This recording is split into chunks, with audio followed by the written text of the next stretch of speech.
नमस्कार बच्चों, एक क्लासेस में आपका स्वागत है। आज हम सेकंड पीयूसी हिंदी का new model question paper first हल करेंगे। समय 3 घंटे 15 मिनट के मिलेंगे आपको। कुल 100 मार्क्स का होगा।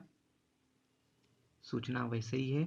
सभी प्रश्नों के उत्तर हिंदी भाषा तथा देवनागरी लिपि में लिखना क्या है, आवश्यक है। सेकंड है, प्रश्नों की क्रम संख्या लिखना क्या है, अनिवार्य है। क्रम संख्या बिल्कुल लिखना है बच्चों। फर्स्ट मेन में एक शब्द या एक वाक्यांश में उत्तर लिखिए। 6 क्वेश्चन 6 मार्क्स के रहेंगे। फर्स्ट है, कानून वो इलाके में आते तो किसके चौपाल पे ठहरते? सुजान भगत के। सेकंड है, जो मनुष्य सत्य बोलता है वह किन से दूर भागता है? वह आडंबर से दूर भागता है। थर्ड है, गंगा मैया ने किसे सर्वशक्तिमान कहा है? तो गंगा मैया ने प्रकृति को सर्वशक्तिमान कहा है। फोर्थ है, शताब्दी की सबसे बड़ी उपलब्धि क्या है? तो शताब्दी की सबसे बड़ी उपलब्धि 15 अगस्त 1947 की आज़ादी है। फिफ्थ है, विश्वेश्वरैया का पूरा नाम लिखिए। तो विश्वेश्वरैया का पूरा नाम मोक्षगुंडम विश्वेश्वरैया है। सिक्स्थ है, कावेरी नदी का बांध किस नाम से मशहूर है? तो ये कृष्ण राज सागर बांध के नाम से मशहूर है। अगला है बच्चों, निम्नलिखित प्रश्नों में से किन्हीं तीन प्रश्नों के उत्तर लिखिए। 3 × 3 यानी 9 मार्क्स। 3 ही लिखना है, इसमें ध्यान दीजिएगा, 3 ही लिखना है। 6 क्वेश्चन रहेंगे आपको और 3 ही लिखना होता है। 7 क्वेश्चन है, सुजान भगत को सबसे अधिक क्रोध बुलाकी पर क्यों आता है? तो उत्तर लिखेंगे, सुजान को सबसे अधिक क्रोध बुलाकी पर इसलिए आता है क्योंकि वह अपने बच्चों को कुछ नहीं कहती थी और उनके हाँ में हाँ मिलाती थी।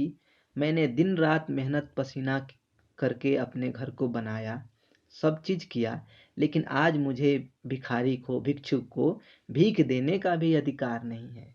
बुलाकी ने मेरी कमाई खाई है पूरी जिंदगी, पर आज उसका मेरा विरोध कर रही है। अब बुलाकी को क्या हो गए हैं? उसके बच्चे प्यारे हो गए हैं और मैं निकट्ठू हो गया हूँ। आज बुलाकी के बेटे और उसके माँ सब लोग एक साथ हैं, सब लोग एक परिवार हैं और मुझे ऐसा लग रहा है मैं बाहर का आदमी हूँ। तो इस तरह लिखेंगे। नेक्स्ट है 8 क्वेश्चन, अंग्रेजी जहाज बीच समुद्र में डूबते समय पुरुषों ने कैसे अपना धर्म निभाया? उत्तर लिखेंगे, जब अंग्रेजी जहाज में छेद हो गया, जब अंग्रेजी जहाज में क्या हो गया?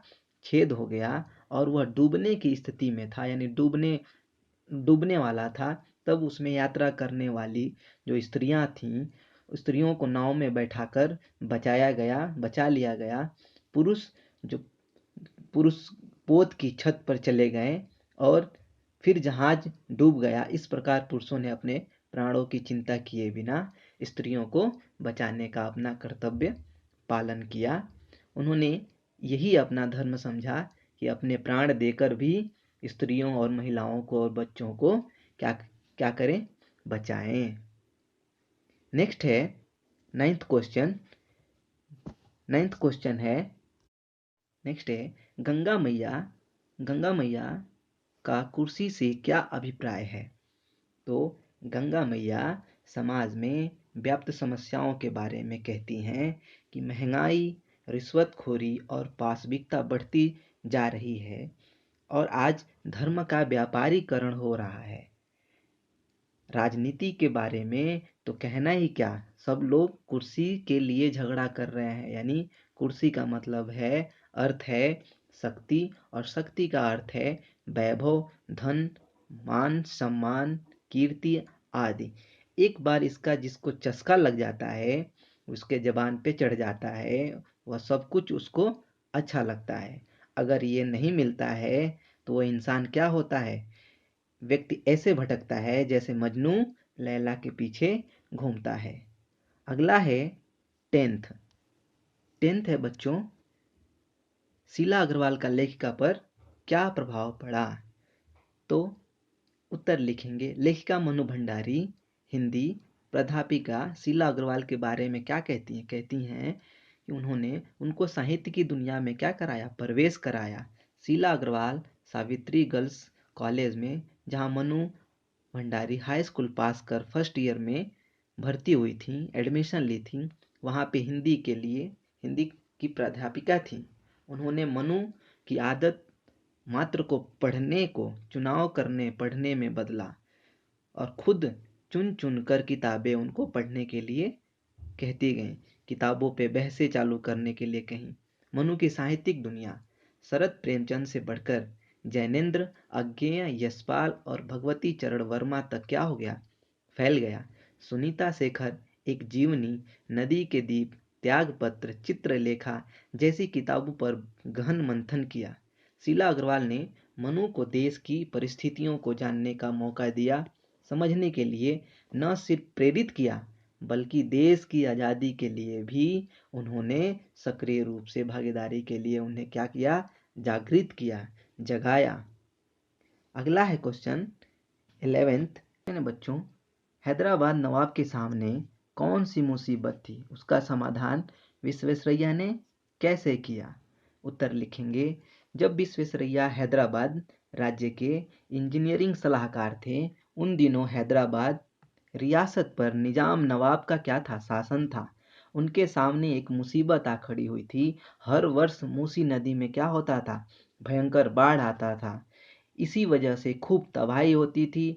उस बाढ़ का पानी हैदराबाद नगर में क्या होता था, घुस जाता था, जिससे सारे कामकाज बंद हो जाते थे। विश्वेश्वरैया ने मूसी नदी के पानी को काबू करने के लिए एक योजना बनाई और योजना के तहत उन्होंने एक बांध बनवाया। साथ ही हैदराबाद नगर के लिए पानी तथा नालियों का भी क्या किया, इंतजाम किया, जिससे नवाब साहब की मुसीबत क्या हो गई, टल गई। नेक्स्ट मेन है, सेकंड मेन है निम्नलिखित वाक्य किसने किससे कहें। ये आपको 4 मार्क्स के होंगे और चारों करना है ये। तो ये 12th है, दिन भर एक न एक खूंचड़ निकालते रहते हैं। ये किसने किससे कहा, तो ये कहा भोला ने बुलाकी से कहा। 13 है, कर्तव्य वह वस्तु है जिससे करना हम लोगों का क्या है, परम धर्म है। तो ये वाक्य लेखक ने पाठकों से कहा है। 14 है, आप में तो वह शक्ति है कि प्रदूषण अपने आप समाप्त हो जाता है। यह वाक्य लेखक ने गंगा मैया से कहा है। 15 है, ऐसे महान विश्वेश्वरैया पर सारे भारत को क्या है, गर्व है। ये भी लेखक ने पाठकों से कहा है। अगला मेन है बच्चों, निम्नलिखित में से किन्हीं दो, याद रखिए, दो का संदर्भ स्पष्टीकरण कीजिए। ये भी आपको 2 लिखना है और एक क्वेश्चन 3 मार्क्स का होता है, यानी 2 into 6 मार्क्स। 16 क्वेश्चन है, आदमी को चाहिए कि जैसा समय देखे वैसा क्या करे, काम करे। इसका आंसर लिखेंगे। सबसे पहले हम लिखेंगे प्रसंग। क्या लिखेंगे, प्रसंग लिखेंगे। उसके बाद हम लिखेंगे संदर्भ। उसके बाद हम लिखेंगे संदर्भ के बाद स्पष्टीकरण। संदर्भ के बाद स्पष्टीकरण लिखेंगे। ऐसे ही फॉर्मेट लिखते जाएंगे। पहला है प्रसंग, देखेंगे। प्रसंग में लिखेंगे, प्रस्तुत गद्यांश हमारी पाठ्यपुस्तक साहित्य गौरव के सुजान भगत नामक कहानी से लिया गया है, जिसके लेखक मुंशी प्रेमचंद हैं। अब प्रसंग और संदर्भ और स्पष्टीकरण बच्चों, ये काले पेन से आप हेडिंग डालिए। काले पेन से हेडिंग डालने से आपको और अच्छा मार्क्स मिलेगा, देखने में भी सुंदर लगेगा। एग्जामिनर भी आपके लिखे हुए को अच्छे तरह से चेक करेंगे। संदर्भ है, अब संदर्भ लिखेंगे। संदर्भ में क्या लिखेंगे, प्रस्तुत वाक्य को, यानी ये वाक्य किससे कहा है, किस तरह कहा है, वो लिखेंगे। संदर्भ, प्रस्तुत वाक्य को बुलाकी अपने पति किससे कहती है, सुजान भगत से कहती है। अब ये होने के बाद हम लिखेंगे स्पष्टीकरण। क्या लिखेंगे, स्पष्टीकरण। पेन मेरा सही नहीं चल रहा है, माफ कीजिए, आपको समझ में आ जाएगा। स्पष्टीकरण में स्पष्ट करेंगे, सुजान महतो सुजान भगत बने तो घर में उनका क्या हो गया, राज समाप्त हो गया। महत्वपूर्ण निर्णय और माँ बेटे ही लेते थे। जब द्वार पर एक भिक्षुक आकर चिल्लाने लगा, उस समय एक शेर अनाज देने का भी क्या था, उनको देने का अधिकार नहीं था, यानी वो अधिकार खो चुके थे। उसे बहुत दुख हुआ, यानी सुजान भगत को बहुत दुख हुआ। सबसे ज़्यादा गुस्सा उनको उनकी पत्नी पे आता था, इसलिए कि मैंने ज़िंदगी भर मेहनत किया और पूरे घर में अपने मेहनत से अपने घर को सजाया है, बनाया है, लेकिन आज मुझे भिक्षा देने का भी अधिकार नहीं है। ठीक है, वे उदास होकर क्या हो गए, एक पेड़ के नीचे बैठ गए और बैठकर सोचने लगे। तब उनकी पत्नी आती हैं और आने के बाद उनको समझाती हैं, कहती हैं, समझाने का प्रयास करती हैं कि घर में जो काम करता है उसी का क्या होता है, राज होता है। तब पत्नी ये बात कहती है, अब हम क्या हैं, अब हम दोनों निबाह इसी में है, यानी हम दोनों का कर्तव्य इसी में है कि हम क्या करें, हम इसी में है कि मालिक बने रहें और अपने करे जो लड़के लोग जो लड़कियों को अच्छा लगे, यानी हमारी समझदारी इसी में है कि अब हम वही करें जो हमारे बच्चे चाहते हैं। ठीक है, आदमी को चाहिए, वहीं पे ये बात कहती हैं, आदमी को चाहिए कि जैसा समय देखे वैसा काम करे, इसी में क्या है, हमारी भलाई। नेक्स्ट क्वेश्चन है बच्चों 17। इसलिए हमारा यह धर्म है कि हमारी आत्मा जो हमें जो कहे उसके अनुसार हम करें। तो सबसे पहले इसमें भी हम प्रसंग और संदर्भ बाद में स्पष्टीकरण लिखेंगे। प्रसंग कैसे लिखेंगे, सेम। प्रस्तुत गद्यांश हमारी पाठ्यपुस्तक साहित्य गौरव के कर्तव्य और सत्यता नामक पाठ से लिया गया है, जिसके लेखक डॉक्टर श्याम सुंदर दास जी हैं। संदर्भ लिखेंगे, लेखक ने धर्म और आत्मा के बारे में कहा है कि हमारी आत्मा जो कहती है उसका पालन करना ही हमारा धर्म है। अब स्पष्टीकरण हम करेंगे। स्पष्टीकरण में लेखक धर्म और आत्मा के बारे में कहते हैं कि हमारी आत्मा हमें जो कहती है वही कार्य करना हमारा क्या है, धर्म है। हमारा मन बड़ा विलक्षण है, यानी बहुत चंचल है। यह हमें बुरे कर्म करने से क्या करता है, रोकता है। चोरी करने के पश्चात हमारा मन हमें पश्चाताप के लिए मजबूर करता है। बुरा कर्म करने वाला लज्जित हो जाता है। तो इस तरह हम आंसर लिखेंगे बच्चों। नेक्स्ट है, पतन की जब पराकाष्ठा होगी तभी पुनः उत्थान की किरणें क्या होगी, फूटेंगी, यानी नए किरण आएंगी। इसमें भी पहले प्रसंग लिखेंगे, फिर संदर्भ लिखेंगे, उसके बाद स्पष्टीकरण। सेम फॉर्मेट ऐसे ही लेके चलेंगे। प्रसंग में लिखेंगे प्रस्तुत गद्यांश हमारी पाठ्यपुस्तक, सभी में सेम रहेगा, बस लेसन का नाम और लेखक का नाम हम चेंज करेंगे। साहित्य गौरव के गंगा मैया के साक्षात्कार नामक पाठ से क्या किया गया है, लिया गया है, जिसके लेखक डॉक्टर वर्षाने लाल चतुर्वेदी जी हैं। संदर्भ में लिखेंगे, लेखक के अंतिम प्रश्न के उत्तर में गंगा मैया कहती हैं कि प्रकृति क्या है, सर्वशक्तिमान है। ऐसा पहले भी हुआ है कि जब पतन की जब पराकाष्ठा हो जाती है तो पुनः उत्थान की किरणें क्या होती हैं, फूटती हैं। स्पष्टीकरण लिखेंगे, लेखक जब अंतिम प्रश्न करता है कि माँ भविष्य में क्या संभावनाएं हैं, यानी भविष्य में क्या होगा, तब गंगा मैया कहती हैं कि यह प्रकृति क्या है, सर्वशक्तिमान है। अगर इसी तरह से अत्याचार बढ़ता रहा तो पतन जब अधिक होना शुरू हो जाएगा तो क्या होगा, तभी उत्थान का मार्ग खुलता है। अगला है बच्चों 19वां क्वेश्चन। पिता के ठीक विपरीत थी हमारी बेपढ़ी लिखी माँ। इसमें प्रसंग लिखेंगे, प्रस्तुत गद्यांश हमारी पाठ्यपुस्तक साहित्य गौरव के एक कहानी यह भी नामक पाठ से लिया गया है, जिसकी लेखिका मनु भंडारी हैं। संदर्भ लिखेंगे, लेखिका अपनी माँ का परिचय देते हुए यह क्या कहती हैं, ये वाक्य कहती हैं। स्पष्टीकरण, मनु भंडारी के पिताजी एक और बेहद कोमल और संवेदनशील शिक्षित व्यक्ति थे, तो दूसरी ओर बेहद क्रोधी, यानी बहुत ही क्रोधी थे। एक बहुत बड़े आर्थिक झटके के कारण गिरती आर्थिक स्थिति और उनकी नवाबी आदतें, अधूरी महत्वाकांक्षाएं यानी आदि के कारण वे क्या हो गए थे, क्रोधी और शक्की मिजाज के हो गए थे। लेकिन मनु की माँ और पिता के ठीक क्या थी, विपरीत थी यानी उल्टी थी।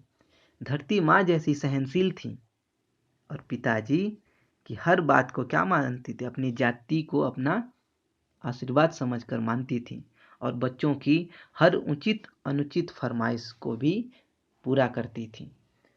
अपना फर्ज समझकर बड़े सहज भाव से स्वीकार करती थी। उन्होंने जिंदगी भर अपने लिए कुछ मांगा नहीं, चाहा नहीं, केवल उन्होंने दिया ही दिया है। थर्ड में पद भाग से है, एक शब्द या एक वाक्य में उत्तर लिखिए। ये भी 6 क्वेश्चन 6 मार्क्स के होंगे। इन 6 यानी 6 क्वेश्चनों को करना अनिवार्य है। 20वां है, रैदास किसकी रट लगाए हुए हैं? तो आंसर लिखेंगे राम की रट लगाए हुए हैं।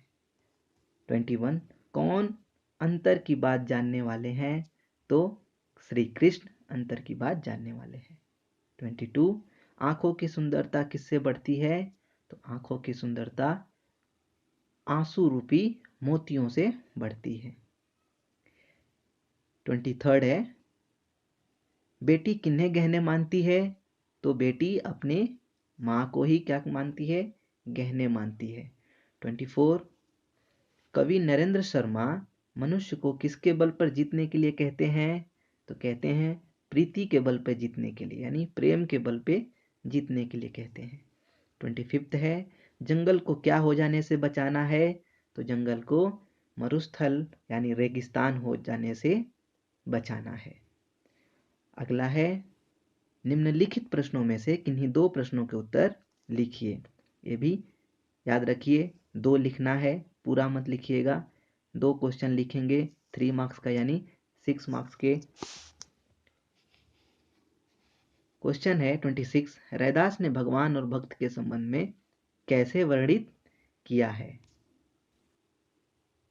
कवि संत रैदास जी भक्त और भगवान का अटूट संबंध बताते हुए कहते हैं कि प्रभु जी आप क्या हैं? चंदन हैं तो हम पानी हैं, और यदि आप घना हैं, वन हैं या जंगल हैं तो हम क्या हैं? उस जंगल के मोर हैं।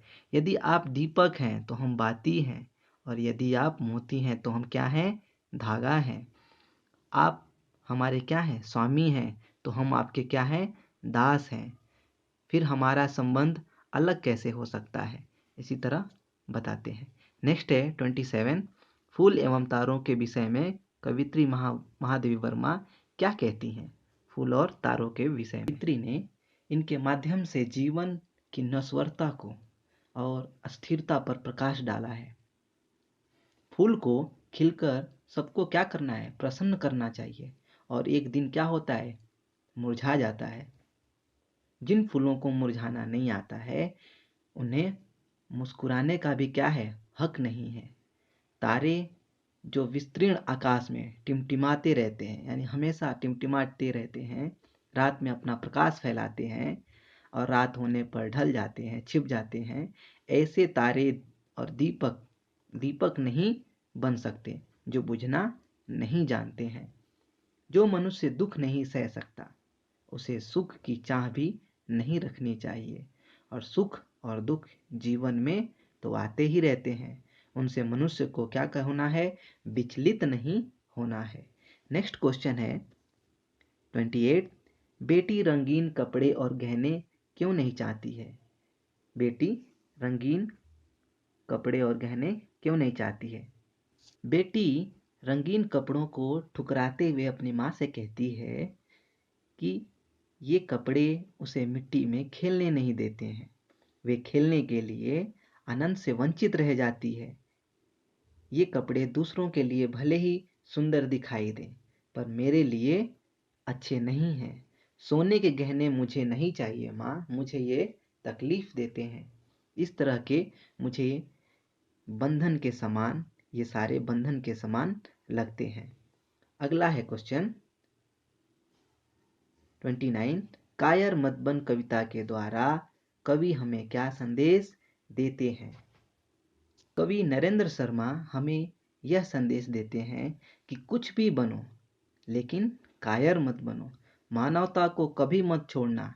मूर्ख वैरी जब ललकारता है तो उसे पीठ दिखाकर उसके सामने घुटने मत टेकना, प्यार से समझाने का प्रयास करना और जब न सुने तो उसे सबक सिखाना। कायरता क्या है, एक प्रतिहिंसा से भी अधिक उपावन है। दुष्ट के सामने कभी भी आत्मसमर्पण नहीं करना, मानवता को ज़्यादा महत्व देते हुए कायरता को छोड़ने और धैर्य और साहस से जिंदगी को आगे बढ़ाने के लिए प्रेरित करते हैं, संदेश दिए हैं। ई है संदर्भ भाव स्पष्ट कीजिए। ये 2 क्वेश्चन होते हैं जो अथवा होते हैं। अथवा का मतलब होता है इसमें से या इसमें से कोई एक करना होता है, यानी ये भी 2 क्वेश्चन होते हैं 30 और 31, दोनों में से एक एक करना है, यानी 8 मार्क्स के होंगे। हम पहला देखेंगे, इसमें 30वां क्वेश्चन देखेंगे। रैदास कहते हैं, रैदास श्रम करी खाही जो लो पार वसाय, नेक कमाई जो करई कबहू न निफल जाए। अर्थात कहते हैं, सबसे पहले हम संदर्भ लिखेंगे, प्रसंग लिखेंगे। प्रसंग में लिखेंगे, प्रस्तुत पद्यांश हमारी पाठ्यपुस्तक साहित्य गौरव के रैदास वाणी नामक कविता से लिया गया है, जिसके रचयिता संत रैदास हैं। संदर्भ लिख देंगे। रैदास जी कहते हैं, स्पष्टीकरण लिखेंगे। इस पद में रैदास ने श्रम की महत्ता पर यानी महत्व पर प्रकाश डाला है। उनके अनुसार श्रम, लगन, श्रम और लगन क्या है, लगन, निष्ठा व ईमान से जो किया गया प्रत्येक कार्य होते हैं वो क्या होते हैं, श्रेष्ठ होते हैं। रैदास स्वयं कड़ी मेहनत कर कार्य करना चाहते हैं, आजीवन इसी तरह श्रम यानी मेहनत करके अपनी जिंदगी गुजारना चाहते हैं। ऐसे नेक कमाई कहते हैं, इस तरह की नेक कमाई से कभी निफल नहीं जाती है, ऐसा विश्वास रैदास को होता है। इसमें लास्ट में भाषा लिखेंगे, स्पष्टीकरण के बाद भाषा लिख देंगे, कौन सी भाषा में लिखा गया है, तो ये भाषा ब्रज भाषा में लिखा गया है, ब्रज भाषा लिख देंगे, ठीक है। और श्रम की महत्व पर प्रकाश डाला गया है, दर्शाया गया है। जो भी चोरी करत कान्ह धरि पाए, निशिवासर मोहि बहुत सतायो, अब हरि अरि हाथ ही आए, माखन ददी मेरो सब खायो, बहुत अचगरी किन्ही अब तो घात परे हो लालन, तुम्हें भले मैं चिन्ही। प्रसंग लिखेंगे। प्रस्तुत पद्यांश हमारी पाठ्यपुस्तक साहित्य गौरव के सूरदास के पद से लिया गया है, जिसके रचयिता सूरदास जी हैं। संदर्भ लिखेंगे। उपरोक्त पद्यांश में एक ग्वालिन बाल कृष्ण को माखन चोरी करते हुए क्या करती है, रंगे हाथों पकड़ लेती है और उन पर क्रोध प्रकट करती है। व्याख्या या स्पष्टीकरण लिखेंगे। सूरदास इस पद में कृष्ण के माखन चोरी पर रूठे हुए ग्वालिनियों के भावों का वर्णन करते हुए कहते हैं, कृष्ण की रोज रोज की माखन चोरी से एक गोपी क्या है, बहुत परेशान है। कई दिनों से इंतजार में थी कि किसी प्रकार कृष्ण को रंगे हाथों पकड़ा जाए। आज कृष्ण पकड़ में आ गए तो गोपी कहने लगी, हे कृष्ण, तुमने रात दिन मुझे बहुत सताया है, रोज रोज मेरे माखन चोरी करके भाग जाते हो, किसी तरह आज पकड़ में आए हो, मेरा सारा दही माखन खा लिया और शरारत अलग से करते हो, बर्तन तोड़ते हो, फोड़ते हो। मैं अब तक सही चोर को पहचान नहीं पाई थी, पर अब मेरे हाथ तुम लग गए हो। मैंने भी इस माखन चोर को भली भांति पहचान लिया है। इसके बाद गोपी ने श्री कृष्ण के दोनों हाथ पकड़कर बोलती है, अब कहाँ जाओगे? कहो तो तुम्हारी माँ से सारा दही माखन मंगवा लूं जितना तुमने खाया है। विशेष में लिखेंगे ब्रज भाषा, यानी ब्रज भाषा में लिखा गया है ब्रज भाषा, और क्या वर्णन किया है, वर्णनात्मक शैली का उपयोग किया है। और बच्चे यानी कृष्ण के बारे में है तो वात्सल्य रस का प्रयोग हुआ है। दे ही कहे जब पामर, दे न दुहाई पीठ फेर कर, या तो जीत प्रीति के बल पर, या तेरा पद चूमे तस्कर।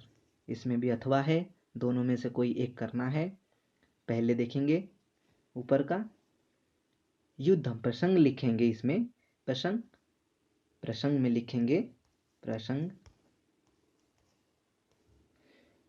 प्रस्तुत पद्यांश हमारी पाठ्यपुस्तक साहित्य गौरव के कायर मतबन नामक आधुनिक कविता से लिया गया है, जिसके रचयिता नरेंद्र शर्मा है।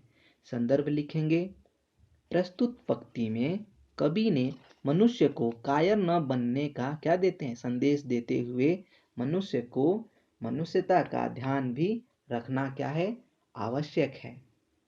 अब स्पष्टीकरण लिखेंगे। कवि कह रहे हैं, हे मनुष्य, हे मनुष्य, तुम कुछ भी बनो, बस कायर मत बनो।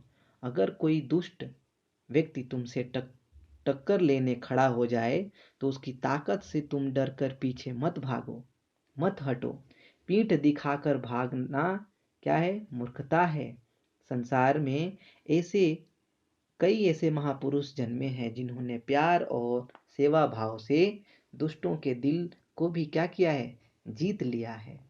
क्योंकि हिंसा का जवाब प्रतिहिंसा से देना नहीं है।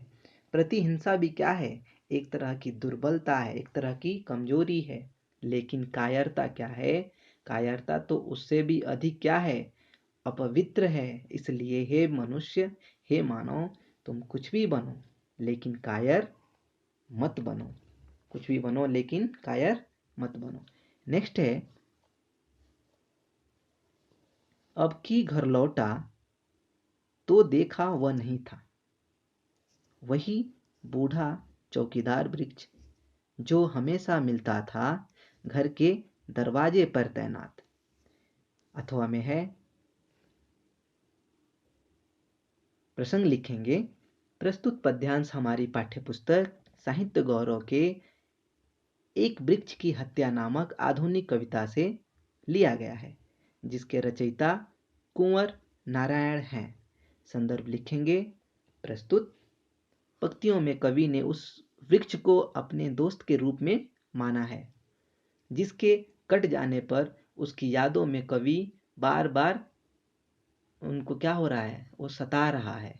वो हमेशा दरवाजे पर, कहते हैं वो दरवाजे पर बूढ़े चौकीदार की तरह वो वृक्ष क्या होता था, तैनात रहता था। भाव लिखेंगे, कवि कई दिनों बाद जब घर लौटा तो देखा उसके घर के निकट जो पेड़ हुआ करता था वो क्या हो गया है, कट गया है। वह पेड़ जिसके इर्द गिर्द उसका बचपन बीता, वह पेड़ बूढ़ा हो गया था, पर क्या था, ताकतवर था, ठाठ था। उसके हमेशा क्या होती थी, ठाठ रहती थी। वह एक बूढ़े चौकीदार की तरह था। वह मेरी घर की क्या करता था, रखवाली करता था। पर आज वह घर के सामने नहीं है। शब्द या वाक्यांश में उत्तर लिखिए। 5 क्वेश्चन आपको मिलेंगे 5 मार्क्स के लिए। 32 क्वेश्चन है, दादाजी के अनुसार उनका परिवार किस पेड़ के समान है, तो ये बट वृक्ष के समान है, यानी बरगद के पेड़ के समान है। 33 देखेंगे, दादाजी ने सबको क्या समझाया था, सबका आदर करना चाहिए। 34, सुशीला किसके लिए बेचैन है, तो सुशीला अपने बेटे भारवी के लिए बेचैन है। 35, भारवी के अनुसार क्या जघन्य पाप है, तो आत्महत्या करना क्या है, पाप है। 36, भारवी किस महाकाव्य की रचना कर महाकवि भारवी बने, तो आंसर लिखेंगे किराता जूर्नियम। नेक्स्ट है, निम्नलिखित प्रश्नों में से किन्हीं 2 प्रश्नों के उत्तर लिखिए। 2 लिखना है, याद रखिएगा, अथवा में दिया रहेगा और अथवा में से कोई एक लिखना होता है। ये भी आपको क्या मिलेंगे 10 मार्क्स के, एक क्वेश्चन 5 मार्क्स के होंगे। 37 बेला की मानसिक दशा का क्या करना है, वर्णन करना है। आंसर लिखेंगे, बेला एक उच्च परिवार से आई थी। वह नए ख्वाबों नए ख्यालों की पढ़ी लिखी आधुनिक महिला थी। वह ससुराल में आने के बाद अपने को उसके अनुसार ढाल नहीं पा रही थी। परिवार के सभी लोग उसकी निंदा करते थे। वह इसकी शिकायत अपने पति परेश से करती है। उसे ऐसा महसूस होता है कि वह पराये घर में आ गई है। उसे किसी का हस्तक्षेप, दूसरों की आलोचना पसंद नहीं है। वह अपनी गृहस्थी अलग बसाना चाहती है, जहाँ उसे कोई रोकने वाला न हो, जहाँ वह सुख और शांति से रह सके। तो बेला की मानसिक दशा इस तरह है। नेक्स्ट है, दादाजी की क्या आकांक्षा थी। तो आंसर लिखेंगे, दादाजी ने अपने परिवार को एक बड़े बरगद के पेड़ के समान मानते थे। बड़े बरगद के पेड़ के समान क्या करते थे, मानते थे। अगर पेड़ की एक डाली भी टूटकर अलग हो जाती, पेड़ की एक डाली भी टूटकर अलग हो जाती, तो फिर चाहे उसे कितना भी पानी दे दो, उसे कितना भी जोड़ लो, उसमें सरसता नहीं आने वाली। जब उन्हें पता चलता है कि परेश अलग होने वाला है, तो वे परिवार के सभी सदस्यों को बुलाकर समझाते हैं कि कोई भी छोटी बहू का अनादर नहीं करेगा। दादाजी की आकांक्षा थी कि वृक्ष के सभी डालियां एक साथ बढ़ें, फले फूलें, जीवन की सुखद शीतल वायु के साथ क्या करें, झूमें और लहराएं। पेड़ से अलग होने वाली डाली की कल्पना उनके अंदर कंपन पैदा कर देती थी, यानी उनको बहुत सताती थी। वे परिवार को एक वट वृक्ष के समान मानते थे और कहते थे, हमें एक साथ मिलकर रहना चाहिए। नेक्स्ट है 38 है क्वेश्चन, भारवी अपने पिता से क्यों बदला लेना चाहता था। इसमें भी अथवा है, 2 क्वेश्चन मिलेंगे और दोनों क्वेश्चन में से कोई एक आपको करना है। 38 क्वेश्चन, भारवी अपने पिता से क्यों बदला लेना चाहता है। आंसर लिखेंगे, भारवी के पिता श्रीधर भरी सभा में उसका अपमान करते हैं। वहां बैठे हुए सभी पंडितों भारवी के स्वर में ही बोलकर उसका क्या करते हैं, परिहास करते हैं, यानी उसका मजाक उड़ाते हैं। इस बात को भारवी अपने दिल पे ले लेता है और उसके मन में यह बात क्या हो जाती है, घर कर जाती है कि पिता ने सबके सामने उसका अपमान किया, उसके रहते वह अपनी जिंदगी में आगे नहीं बढ़ सकता। इस वजह से पिता के प्रति उसका क्या हुआ, क्रोध अंतिम सीमा पर पहुंच जाता है और वह अपने पिता से बदला लेने चाहता है। नेक्स्ट है, भारवी ने अपने पिता से किस प्रकार का दंड चाहा। जब उसे पता चला कि पिता ने हमारी भलाई के लिए डांटा है, तब वह दंड चाहता है। आंसर लिखेंगे, भारवी बदले की आग में जलते हुए अपने पिता की हत्या करना चाहता था। पिता की प्रताड़ना के पीछे उसकी मंगल कामनाओं चला, तब क्या हो गया, लज्जित हो गया, शर्म से उसका सर झुक गया।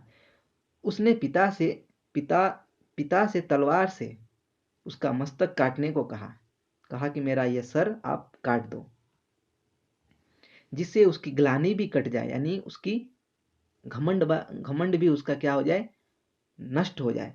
पिता कहते हैं कि पितृ हत्या का दंड पुत्र हत्या नहीं है। वे भारवी को क्षमा कर देते हैं और भारवी कहता है कि पाप के लिए सही, उसके प्रायश्चित के लिए भी तो कुछ व्यवस्था होनी चाहिए।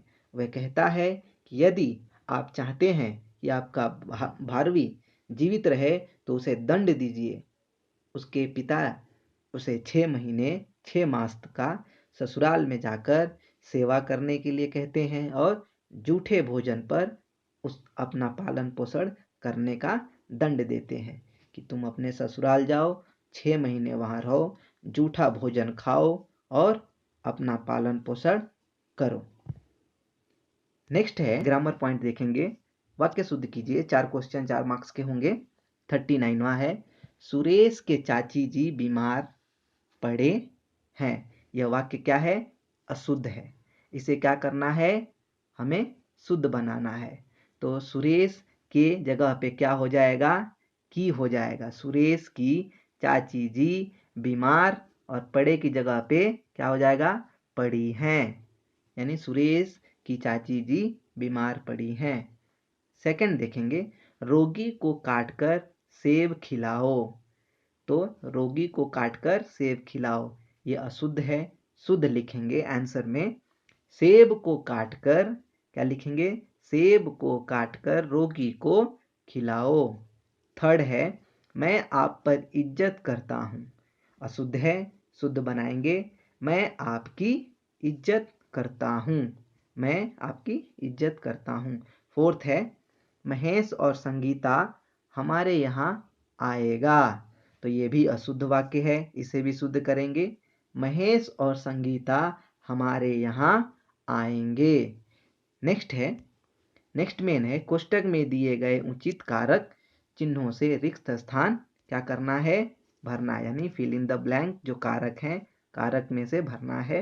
ये भी 4 मार्क्स के आपको होंगे। 40 क्वेश्चन। राम कैंची से क्या होगा? राम कैंची से क्या करता है? कागज काटता है। First main. सेकंड मेन हो जाएगा, वह अपने गुरु, क्या हो जाएगा? की हो जाएगा। वह अपने गुरु की इज्जत करता है। थर्ड हो जाएगा, पीड़ितों को, क्या हो जाएगा? को, पीड़ितों को दान दो, ये हो जाएगा। फोर्थ हो जाएगा आपका, विश्वेश्वरैया समय के, क्या हो जाएगा? के, समय के बड़े पाबंद थे। नेक्स्ट देखेंगे, ई, निम्नलिखित वाक्यों को सूचना अनुसार बदलिए। निम्नलिखित वाक्यों को सूचना अनुसार बदलिए, यानी काल बदलिए। 3 है, यानी 3 मार्क्स के होंगे टोटल। 41 क्वेश्चन। फर्स्ट है, राहुल कुंभ मेले में जा रहा है, यानी भूतकाल में बनाना है, पास्ट टेंस में। तो राहुल कुंभ मेले में गया था, क्या लिखेंगे? था लगा देंगे। भूतकाल के लिए था लगा देंगे तो हो गया। सेकंड है, इस दिशा में काम शुरू हो जाएगा, वर्तमान काल यानी प्रेजेंट टेंस में बनाना है। तो इस दिशा में काम शुरू हो जाएगा का बनेगा, इस दिशा में काम शुरू हो रहा है, क्या हो जाएगा? हो रहा है। थर्ड हो जाएगा, मैंने भिखारी को 1 रुपया दिया, यानी भविष्य काल में बनाना है, यानी फ्यूचर टेंस में बनाना है। तो हो जाएगा, मैंने भिखारी को 1 रुपया, क्या हुआ? दूंगा। 1 रुपया भविष्य काल के लिए क्या हो जाएगा? दूंगा। 1 रुपया दूंगा। नेक्स्ट है ई, निम्नलिखित मुहावरों को अर्थ के साथ क्या करना है? जोड़ना है। ये भी 4 क्वेश्चन है, 4 मार्क्स के लिए। इन्हें क्या करना है? जोड़ना, यानी सामने सामने लिखना है। जोड़ना मतलब सामने सामने लिखना है। तो 42 का है, कूच करने का मतलब होता है बच्चों, कूच करना मतलब प्रस्थान करना। क्या होता है? प्रस्थान करना। कूच करना यानी प्रस्थान करना। सेकंड होता है क्या? कमर कसना। कमर कसने का क्या हो जाएगा? यानी तैयार होना। क्या हो जाएगा? फोर्थ हो जाएगा, तैयार होना। थर्ड हो जाएगा, कंचन बरसने का क्या हो जाएगा? तो कंचन बरसना मतलब होता है आमदनी बढ़ना। फोर्थ हो जाएगा इसमें कलेजा फटना, यानी जो बच रहा है उस वही होगा, यानी सेकंड हो जाएगा असहनीय दुख होना। नेक्स्ट है, अन्य लिंग रूप लिखिए। 3 क्वेश्चन होंगे, 3 मार्क्स के लिए। 43 का फर्स्ट है सन्यासी। सन्यासी का क्या हो जाएगा बच्चों? सन्यासी का सन्यासिनी, क्या हो जाएगा? सन्यासिनी, सन्यासी का सन्यासिनी हो जाएगा। और नेक्स्ट क्या है, विद्वान, विद्वान का क्या हो जाएगा, तो विद्वान का विदुषी, गोप का गोपी। नेक्स्ट हो जाएगा आपका उ, अनेक शब्दों के लिए एक शब्द लिखिए। ये भी 3 क्वेश्चन होंगे 3 मार्क्स के लिए। 44 क्वेश्चन है। 44वां, जो दिखाई न दे, जो दिखाई नहीं देता है उसे क्या बोलते हैं, अदृश्य। क्या बोलते हैं, अदृश्य, अदृश्य। सेकंड क्या है, जो दूसरों से ईर्ष्या रखता हो, जो दूसरों से ईर्ष्या जलन रखता है उसे क्या बोलते हैं, ईर्ष्यालु बोलते हैं। क्या बोलते हैं, ईर्ष्यालु, ईर्ष्यालु, ईर्ष्यालु। थर्ड है प्रतिदिन होने वाला है, यानी प्रतिदिन जो होता है काम उसे दैनिक, दैनिक बोलते हैं, दैनिक, दैनिक। नेक्स्ट देखेंगे, नेक्स्ट है ए, निम्नलिखित शब्दों के साथ उपसर्ग जोड़कर क्या करना है, शब्दों का निर्माण करना है। तो क्वेश्चन 2 मार्क्स के लिए होंगे। 45 क्वेश्चन देखेंगे। आवश्यक, आवश्यक क्या है, उपसर्ग। उपसर्ग कभी भी कहाँ लगेगा, उपसर्ग आगे लगेगा, ठीक है। तो आगे हम क्या लगाएंगे आवश्यक में, आवश्यक में उपसर्ग आगे लगा के बनाएंगे अति आवश्यक। क्या बनाएंगे, अति, अति लगाएंगे, अति आवश्यक। नेक्स्ट है सेकंड, कल्पना। कल्पना को क्या बनाएंगे, आगे लिखेंगे परिकल्पना। क्या बनाएंगे, परि जोड़ देंगे उपसर्ग, तो परिकल्पना हो जाएगा। नेक्स्ट है ए, निम्नलिखित शब्दों में से प्रत्यय अलग कीजिए। इसमें प्रत्यय अलग करना है, 46 क्वेश्चन का प्रत्यय अलग करना है। बदलाव, तो बदलाव क्या हो जाएगा, बदल प्लस आओ। क्या हो जाएगा, बदल प्लस आओ। प्रभावित, क्या हो जाएगा, प्रभाव प्लस इत, इत प्रत्यय हो जाएगा इसमें। है निबंध है, निबंध आप लोग देख लीजिएगा, आपको पत्र पड़ेगा जो अथवा में रहता है। और उसके बाद 48 जो होता है अनुच्छेद पढ़कर उसके आधार पे प्रश्नों के उत्तर लिखना होता है। तो वो तो इजी है, आप लिख सकते हैं आराम से। नेक्स्ट होता है हिंदी में अनुवाद, हिंदी में अनुवाद। तो हिंदी में अनुवाद जो है ये हम देखेंगे। फर्स्ट है we should respect our national anthem. तो हम लिखेंगे हिंदी में, हमें अपने राष्ट्रगान का आदर करना चाहिए। सेकंड है unity and diversity is found in India.